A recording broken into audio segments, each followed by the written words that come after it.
Hi, good morning everyone. I am Violeta Felido. Guys, don't forget to subscribe on my YouTube channel. Guys, why I create this YouTube channel? Because I want to share about the reality, guys, of my journey, of our daily routine of my journey of my success. Guys, this episode, guys, is about the time management. It's like a blueprint of our journey in our success.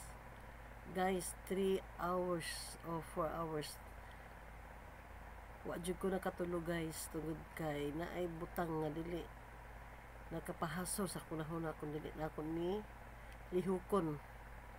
So I have my plan, guys. I create a new plan. I create a new setting goals, guys. Gusto na ko, guys, magsulat ko o bagong goals, mag-setting goals ko, guys. 2024 time management and project year 2024. Muna, guys, akong katulog alas 9 pa unta makatulog, alas 2 na lang. So guys, ini guys, time management, guys, is like a blueprint in our success, in our journey of success in life. Like example, guys, spiritually, guys, there are two kinds of journey in our life, guys, in our success. Spiritually and physically. Spiritually, guys, why God has given the spiritual Bible, spiritual book. So the spiritual book, guys, so laylain mauna ang Bible. So spiritually, guys, the Bible is like a map of journey to looking forward to heaven. Nauna to ang gabay mga ang Biblia, guys. Kung dili ta mo basa og Biblia, guys, unsa na to nga makatuod ta sa atong journey ngadto sa heaven. So simple na sa physically, guys. Nga dunay mapa sa Pilipinas, guys. Nga kung asa ka mo adtong lugar nga bukid, guys, dadon gini po ng mapa, guys. Ka ang mapa mauna mo giya si mo sa imong padungan. So simple na in our daily routine, guys. Without daily management everyday, guys, sa atong routine. So mahimo nga wala tay kapadungan. Una, guys, our episode today, guys, is about the time management. It's like a blueprint of our journey of success in life.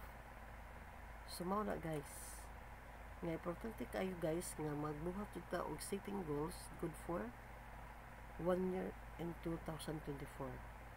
So ang management, guys, importante kayo. Kay kung wala tayo management sa atong adlaw-adlaw nga routine nga atong ginabuhat aga-adlaw, so mahimo tang basag saag. Wa ta kay balo kung unsay angay buhaton nato sundon. So ang blueprint nga buta ko ipasabot, guys, mao na ang time management. Nga pagkaugma mao na atong daily routine nga mao na atong buhaton aga-adlaw.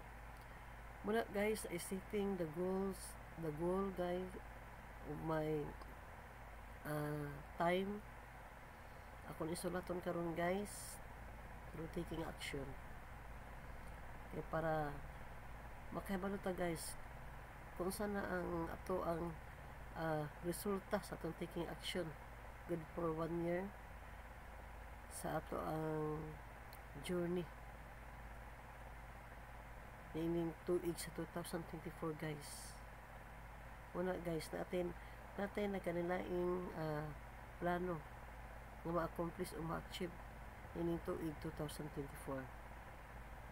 Una, guys, yung akong plano, guys, kailangan, guys, as a distributor of DXN,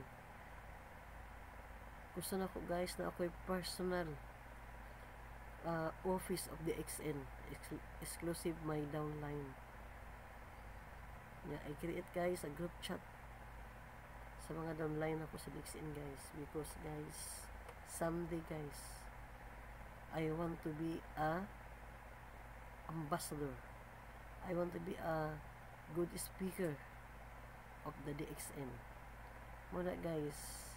So karon guys, so ajud ko nakatulog. Kundi na ko ni mabuhat ang akong setting goal sa akong plano nining 2024. So guys, don't forget to subscribe of my YouTube channel. I am Yulita Forgido guys. Bye bye guys.